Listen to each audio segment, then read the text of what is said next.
لا الہ تیری شان یا وحدہ، تو خیال و تجسس تو ہی آرزو۔ زندگی گزارنے کے دو طریقے ہیں۔ ایک طریقہ تو یہ ہے کہ انسان کمائے کھائے پیے، زندگی روزمرہ زندگی جیسے گزارتے ہیں ایسے گزارتا رہے اور پھر مر جائے۔ یہ تو حیوان بھی کرتے ہیں اور غیر مسلم بھی کرتے ہیں۔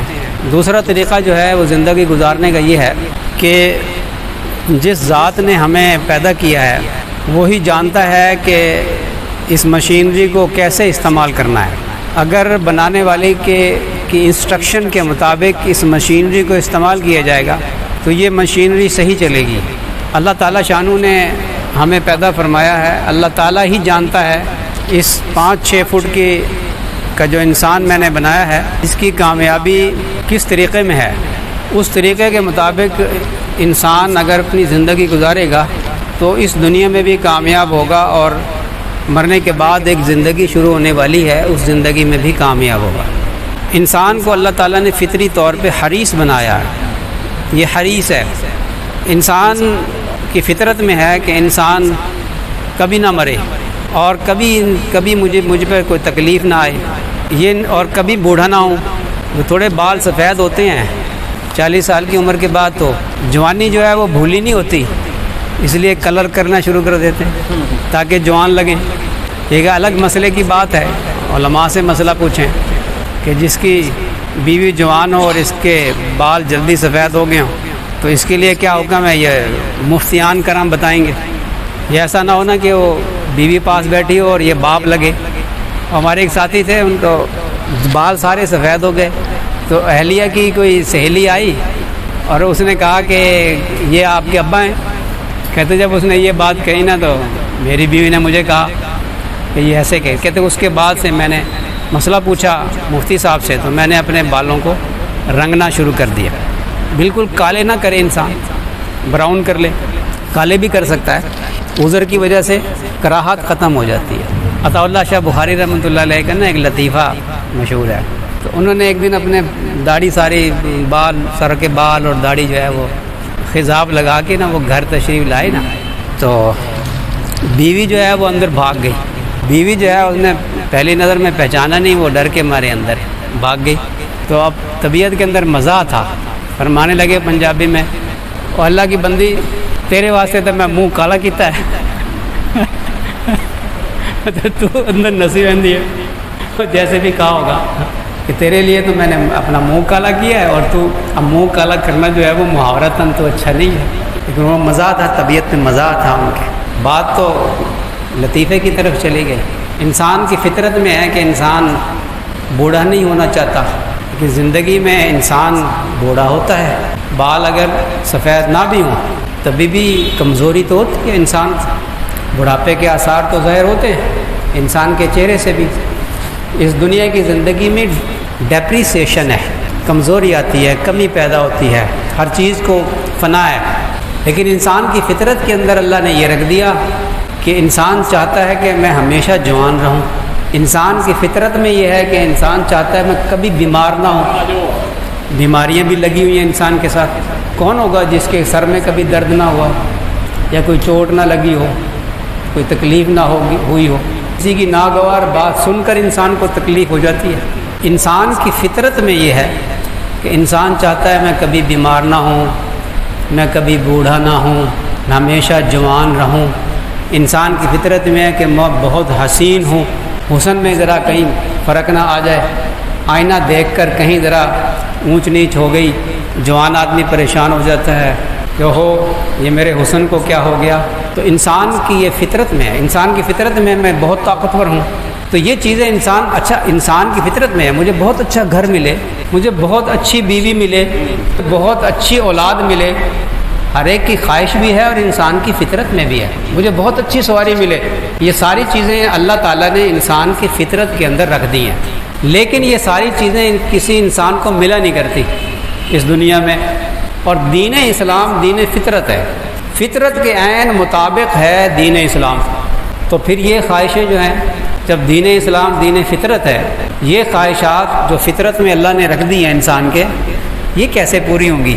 اللہ تعالیٰ نے دین اسلام کو دین فطرت بنایا ہے، اور یہ ساری چیزیں جو میں نے عرض کی یہ اس کی فطرت میں رکھ دی ہیں۔ اللہ تعالیٰ شانہ اس بندے کو جو اس زندگی میں اس کی اطاعت کرے گا، اس کے حکم کو پورا کرے گا، اس کے نبی صلی اللہ علیہ وسلم کے طریقے کے مطابق پورا کرے گا، اپنی زندگی کو اپنی خواہش کے تابع نہیں کرے گا بلکہ اللہ تعالیٰ شانہ کے حکم کے تابع کرے گا، تو اللہ تبارک و تعالیٰ شانہ اس کو وہ چیزیں عطا فرمائیں گے جو اس کی فطرت میں ہیں۔ مرنے کے بعد اللہ تعالیٰ شانہ ایک اور زندگی عطا فرمائیں گے جو اصل زندگی ہے۔ جو میں اکثر کہا کرتا ہوں نا کہ اس دنیا کے اندر انسان کے جسم کے تقاضے روح پر غالب رہتے ہیں، اور قبر میں روح کا تقاضا جسم پر غالب رہے گا۔ قبر کے اندر جسم مٹی ہو گیا، ریزہ ریزہ ہو گیا، لیکن روح جو ہے وہ نہیں مرتی، اس کا تعلق جسم کے ذرات کے ساتھ کسی نہ کسی درجے میں رہتا ہے، اور اس کو جزا اور سزا روح کے ساتھ ہوتی ہے قبر کے اندر، عالم برزخ میں، اور قیامت تک وہ معاملہ ہوتا رہے گا۔ اور پھر ایک وقت ایسا بھی آئے گا، نفخ اول اور نفخ ثانی کے درمیان میں ایک لمبا عرصہ ایسا آئے گا کہ ہر چیز فنا ہو جائے گی، اس میں جو ہے وہ روحیں بھی بے ہوش ہو جائیں گی، ہر چیز فنا ہو جائے گی، عذاب بھی ختم ہو جائے گا، جس کو انعام دیا جنت میں قبر میں ہوگا وہ بھی ختم ہو جائے گا، سب چیزیں ختم ہو جائیں گی۔ پھر جب دوبارہ اللہ زندہ فرمائے گا نا سب کو، ان ذرات کو اللہ جمع کر کے جسم بنائے گا، ایک بارش کی طرح گوند کی طرح کی بارش ہوگی، اور اس زمین سے ہر جاندار جو مر چکا تھا، مٹی ہو چکا تھا، وہ پودوں کی طرح نکل آئیں گے، اور اللہ تبارک و تعالیٰ شانہ روحوں کو حکم دے گا، یا ایتھا الارواح ادخلوا فی الاجسام، اے روحو تم جسموں کے اندر داخل ہو جاؤ۔ وہ ایک قوم تھی نا، حضرت عزیر علیہ السلام جا رہے تھے، کچھ 4000 کے قریب وہ قوم تھی، موت کے ڈر سے وہ شہر سے نکل کے ایک وادی کے اندر چلے گئے۔ اللہ تبارک و تعالیٰ شانہ نے فرمایا کہ تم کیا سمجھتے ہو یہاں تم موت سے بچ جاؤ گے؟ اللہ تعالیٰ شانہ نے ان پر موت طاری کر دی، اور لمحہ بھر کے اندر وہ سارے 4000 مر گئے، اور وہاں پڑی رہی ان کی لاشیں اور ہڈیاں شڈیاں سب ادھر ادھر، گوشت سب گل سڑ گیا، ہڈیوں کے جوڑ جدا جدا ہو گئے، اور ہوا چلتی تھی ہڈیوں کو اڑا اڑا کے اس پہاڑ پہ پھینکتی تھی، ادھر سے اڑا کے ادھر پھینکتی تھی، وہ رل مل گئی، ایک مدت گزر گئی ان کے اوپر۔ ایک نبی کا وہاں سے گزر ہوا، وہ دیکھ کر حیران ہوئے، غالباً حضرت عزیر علیہ السلام کا قصہ ہے، ان کا اپنے ساتھ بھی واقعہ ہوا، 100 سال تک جو ان پر موت طاری رہی۔ تو انہوں نے دعا مانگی کہ اے اللہ مجھے دکھا دے تو کیسے زندہ کرے گا قیامت کے دن۔ اللہ تبارک و تعالیٰ شانہ نے ان کو دکھایا، وہ ہڈیاں اپنی جگہ سے اٹھی اور اپنے اپنے جسم کی ہڈی کے ساتھ آ کے جڑنا شروع ہو گئی، کوئی ہڈی وہاں پڑی ہے ایک جسم کی، کوئی وہاں پڑی ہے کوئی وہاں پڑی ہے، وہ ساری اپنی اپنی جگہ سے اٹھی اور آ کر اپنے اپنے جسم کے ساتھ جڑنا شروع ہو گئی، اور ایک ڈھانچہ سا بن کر سامنے کھڑا ہو گیا، اور پھر اس کے اوپر گوشت لگنا شروع ہو گیا، اور دیکھتے دیکھتے ان کے اندر گوشت چڑھ گیا اور وہ انسان بن گیا۔ اب اللہ تعالیٰ نے روحوں کو حکم دیا کہ اے روحو تم ان جسموں کے اندر داخل ہو جاؤ، وہ ساری روحیں اپنے اپنے جسم کے اندر داخل ہو گئی اور وہ سارے زندہ ہو گئے۔ حضرت عزیر علیہ السلام نے اللہ سے یہ عرض کیا کہ اللہ تو کیسے زندہ کرے گا؟ تو اپنا سفر میں تھے آرام کرنے کے لیے بیٹھے، گدھا ساتھ تھا سواری، اور کھانا گرم ساتھ تھا۔ اللہ تعالیٰ شانہ سے دعا کی کہ اللہ تو مجھے دکھا کیسے زندہ کرے گا؟ اللہ تعالیٰ نے موت طاری کر دی، 100 سال تک وہاں ایسے ہی بیٹھے رہے، اللہ نے موت دے دی۔ انبیاء علیہ السلام کے جسم جو ہیں وہ قبر کی مٹی انبیاء علیہ السلام کے جسم کو نہیں کھا سکتی، جسم سلامت رہا ان کا، روح اللہ نے قبض کر لی۔ پھر 100 سال کے بعد جگایا، پوچھا کہ اے عزیر تم کتنا عرصہ تک سوتے رہے؟ انہوں نے آسمان کی طرف دیکھا، کیونکہ سورج کی حرکت سے ہی ٹائم کا اندازہ ہوتا تھا، تو دیکھا کہ جب میں یہاں سویا تھا تو سورج یہاں تھا، اب وہ شام کا وقت قریب آ گیا ہے، اب سورج یہاں ہے، کہ اللہ دن یا دن کا کچھ حصہ میں سویا ہوں گا؟ فرمایا تم 100 سال سوئے ہو، اپنے گدھے کی طرف دیکھو، گدھے کی طرف دیکھا تو وہ ڈھانچہ پڑا ہوا تھا، کھانے کی طرف دیکھو تو کھانا تازہ تھا، حیران ہوئے۔ پھر فرمایا اللہ نے اچھا دیکھو ہم کیسے زندہ کریں گے۔ گدھے کی ہڈیاں جڑی، اس پر گوشت چڑھا، اور گوشت چڑھا، اللہ نے اس میں روح داخل کی اور وہ رینگتا ہوا، کانوں کو ہلاتا ہوا اٹھ کھڑا ہوا۔ فرمایا ہم ایسے زندہ کریں گے قیامت کے دن۔ بیٹا 20 سال کا تھا، 100 سال کے بعد جب یہ زندہ ہوئے تو بیٹا 120 سال کا تھا، اور حضرت صاحب والد صاحب جو تھے وہ 40 سال کے تھے۔ 100 سال جو گزر گئے تھے اور یہ ویسے 40 سال کے لگ رہے تھے۔ اللہ ایسے زندہ کرتا ہے۔ قیامت کے دن اللہ پھر زندہ فرمائے گا، اور اس کے جسم کے اندر روح جو ہوگی نا، وہ بڑی طاقتور تعلق ہوگا جسم کا اور روح کا۔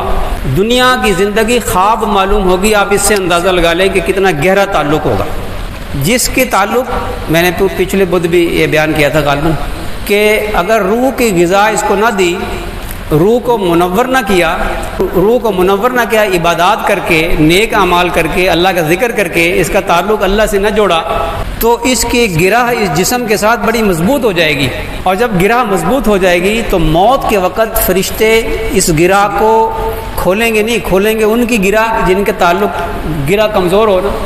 وہ ہم دودھ لینے جاتے ہیں نا، تو وہ دودھ والا گرہ جو ہے نا وہ 2 طرح سے لگاتا ہے۔ اچھا، ایک طرح سے گرہ اس کی ایسی ہوتی ہے کہ جب گھر لے کر جاتے ہیں تو وہ گرہ بڑی آرام سے کھل جاتی ہے، اب اس میں سے دودھ بھی لیک نہیں کر رہا ہوتا اور گرہ بھی بڑی آرام سے کھل جاتی ہے۔ لیکن وہ جو ایک مضبوط گرہ لگاتا ہے نا، جس کو وہ گرہ نہیں لگانی آتی، وہ اتنی مضبوط گرہ ہوتی ہے کہ اس کو شاپر کو پھاڑنا پڑتا ہے یا کاٹنا پڑتا ہے، پھر اس میں سے دودھ نکلتا ہے۔ یہ مثال ہے بالکل ایسے ہی۔ جو مومن لوگ ہیں، ایمان والے ہیں، نیک اعمال والے ہیں، اچھے اعمال والے ہیں، انہوں نے اللہ کے ساتھ تعلق اپنا مضبوط جوڑا ہے، ان کی روح کا تعلق جسم کے ساتھ کمزور ہوگا، اور وہ گرہ ایسی نرم ہوگی کہ جو صحابہ کرام فرماتے تھے کہ ہم تو اس دن کا انتظار کر رہے تھے، ان کی روح تو نکلنے کے لیے بےتاب ہوتی تھی۔ گرہ بڑی ہلکی ہوتی ہے ایسے لوگوں کی۔ والنازعات غرقا، اس میں اللہ تعالیٰ نے فرمایا کہ یہ گرہ کو بڑے آرام سے کھول کے فرشتے لے جاتے ہیں۔ والناشطات نشطا، یہاں پہ گرہ کو کھولنے والا معاملہ نہیں ہوتا، اتنی مضبوط گرہ جسم کے ساتھ لگی ہوتی ہے، نفس کے ساتھ لگی ہوتی ہے کہ وہ پھر اس کو پھاڑ کے نکالتے ہیں، کھینچ کے نکالتے ہیں۔ اس لیے کہتے ہیں کہ محنت کر کے انسان اللہ کے ساتھ تعلق جوڑ لے، اپنی روح کا تعلق جسم سے کمزور کر کے اللہ کے ساتھ بنا لے، تاکہ روح جب نکالنے کے لیے فرشتے آئیں نا تو ان کو بس تھوڑی سی گرہ کھولنی پڑے اور وہ لے کر چلے جائیں۔ جن کو دنیا کے ساتھ محبت ہوتی ہے ان کی گرہ دنیا کے ساتھ مضبوط ہوتی ہے، فرشتے پھر ایسے حدیث میں مثال اس کی دی جیسے ململ کا کپڑا جو ہے کانٹوں کے اوپر ڈال کے اس کو کھینچا جائے نا اور وہ تار ہو جاتا ہے کپڑا، ایسے کافر کی روح کو نکالا جاتا ہے اور فاسق کی، اور اللہ تعالیٰ شان و حفاظت فرمائے ہماری۔ اور مومن کی روح ایسے نکالی جاتی ہے جیسے مکھن سے بال نکالے جاتے ہیں۔ تو اللہ تبارک و تعالیٰ شانہ نے دین اسلام کو دین فطرت بنایا ہے، اور یہ فطرت کی باتیں جو میں نے عرض کی وہ اللہ تعالیٰ شانہ اس کو عطا فرمائے گا، لیکن اس کی شرط یہ رکھی ہے کہ اپنی اس دنیا کی تھوڑی سی زندگی کو اللہ اور اس کے رسول صلی اللہ علیہ وسلم کے حکم اور طریقے کے مطابق گزار لے، تو اللہ تبارک و تعالیٰ شانہ اس کی موت کو بھی آسان کر دے گا، اور بلکہ خوشی کا موقع بنا دے گا، اس کی قبر کو بھی جنت کا باغ بنا دے گا، اور قیامت کے دن بھی اللہ تعالیٰ شانہ عرش کا سایہ نصیب فرمائے گا، اور پھر اللہ تعالیٰ شانہ جنت میں وہ نعمتیں عطا فرمائے گا جو اللہ نے اس کی فطرت کے اندر ودیعت کر دی تھی۔ بوڑھا نہیں ہوگا کبھی بھی، ہمیشہ جوان رہے گا۔ تو ایک بڑھیا آئی نا، تو آپ علیہ الصلوۃ والسلام نے مزاح میں فرمایا کہ بوڑھی تو جنت میں نہیں جائے گی۔ وہ رونے لگی کہ میں بوڑھیا ہوں، میں جنت میں نہیں جاؤں گی۔ فرمایا کہ جوان ہو کے جائے گی، بوڑھی نہیں ہوگی جنت میں کوئی۔ آپ نے اس کے ساتھ ایک ہنسی مذاق کی، جوان کر کے اللہ تعالیٰ۔ اب دنیا کے اندر تو ڈیپریسیشن ہے، کمی واقع ہوتی ہے، کمزوری واقع ہوتی چلی جاتی ہے، لیکن جنت کے اندر اس کے ریورس ہوگا، جوانی ہے جوانی بڑھتی جائے گی، جو حسن ہے تو حسن بڑھتا چلا جائے گا، نظریں اللہ تیز کر دے گا۔ وہ 1000 میل کے فاصلے پر بھی ہوگا نا، تو اب وہاں سے اپنے محل کو دیکھنا چاہے گا تو محل کو دیکھ سکے گا، اور محل کے اندر اپنی حور کو دیکھنا چاہے گا تو حور کو بھی دیکھ سکے گا.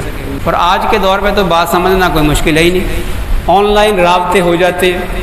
لیکن وہاں کے رابطے جو ہے نا، دنیا کے رابطوں کے کیا تقابل ہے. اور سواری ایسی ہوگی کہ میں اب سواری کا ذکر کرنے لگوں تو بات زیادہ لمبی ہو جائے گی. سبحان اللہ، کیا سواریاں ہوں گی. وہاں کے اونٹنیاں، ان کے بال وہ ریشم کی طرح ملائم ان کے بال ہوں گے. ان کی لگامیں سونے یا چاندی کی باریک باریک لگامیں ہوں گی. ان کی جانوروں کی وہ جو سواریاں ہوں گی نا، ان کی آنکھیں جو ہے نا، آنکھیں وہ سرخ یاقوت کی ہوں گی. اور اڑنے والی سواریوں کے تو پر جو ہے نا وہ سب زمرد کے ہوں گے. اڑنے والے گھوڑے بھی ہوں گے، دوڑنے والے گھوڑے بھی ہوں گے، اونٹنیوں کی طرح کی خوبصورت سواریاں بھی ہوں گی. ہر طرح کی، خود اڑنا چاہے گا اڑ بھی سکے گا. وہ کون سی خواہش ہے جو جنت میں پوری نہ ہو. تو اللہ تعالیٰ شاہ نے دین اسلام کو دین فطرت بنایا ہے، اور انسان کی فطرت کے اندر یہ چیزیں ودیت کر دی گئی ہیں. دنیا میں تھوڑی سی آزمائش ہے، اس آزمائش میں جو کامیاب ہوگا اللہ تعالیٰ شاہ یہ خواہشات اور یہ فطرت جنت میں پوری فرمائے گا. اور پھر انسان اس کی اپنے دنیا کے اندر کسی عارضی لذت کی وجہ سے دین کا کام چھوڑ دیا، عارضی لذت کی وجہ سے گناہ کر لیا، اس پر انسان قیامت کے دن شرمندہ ہوگا کہ میں تھوڑی سی زندگی اللہ کی مرضی کے مطابق نہیں گزار سکا. اس لیے عقل مند انسان وہ ہے کہ جو اس دنیا کے اندر آخرت کی تیاری کر لے. اس لیے کہتے ہیں کہ جتنا یقین پختہ ہوگا اتنے ہی اعمال اچھے ہوں گے اور گناہ سے انسان بچے گا. یہ یقینی کی بات ہے نا کہ کل قیامت کا دن ہوگا اور قیامت کے دن ہمیں اللہ کے سامنے پیش ہونا ہے. اس لیے بزرگ فرماتے ہیں اس کو خوب بیان کرو، خوب سنو، اس کا استحضار ہو جائے ہمارے اندر. حضرت مولانا الیاس صاحب رحمۃ اللہ علیہ فرمایا کرتے تھے امت کی جو مرض ہے وہ ایمان کی کمزوری ہے. ایمان کی محنت کریں گے، یقین کی محنت کریں گے. جب یقین پختہ ہوگا تو دین پہ چلنا آسان ہو جائے گا. دیکھیے، جس کو تقدیر پہ یقین ہوتا ہے نا، وہ کسی تکلیف میں صبر کرنا اس کے لیے بڑا آسان ہوتا ہے. مال تھوڑا آیا یا نقصان ہو گیا، اس میں صبر کرنا آسان، اس لیے کہ اس کا تقدیر پر ایمان ہے. جس کا ایمان کمزور ہوگا وہ اتنا زیادہ پریشان ہوگا. وہ ایک باندھی تھی نا، اس نے کھیتی اگائی اور جب وہ پکنے کے لیے بالکل تیار ہو گئی، طوفان آیا، بارش آئی اور ساری جناب فصل اس کی تباہ ہو گئی. وہ اپنے گھر کے دروازے میں کھڑے ہو کے اس کو دیکھ رہی تھی، کہنے لگی اے اللہ، تو نے ہی اس کو اگایا تھا، تو نے اس کو بڑا کیا تھا، تو نے اس کو پکایا تھا، اب تو نے ہی اس کو برباد کر دیا، اس میں میرا کیا نقصان ہے؟ تیری مرضی ہے. اس کو کہتے ہیں رضا بر قضا، قضا پہ راضی ہونا. یہ بڑا اونچا مقام ہے اور محنت کرتے کرتے حاصل ہوتا ہے. بہرحال اللہ تعالیٰ شانہ ہمیں ایمان کامل نصیب فرمائے، یقین محکم نصیب فرمائے، اور اللہ تعالیٰ اپنا خاص تعلق نصیب فرمائے. ہماری خطاؤں سے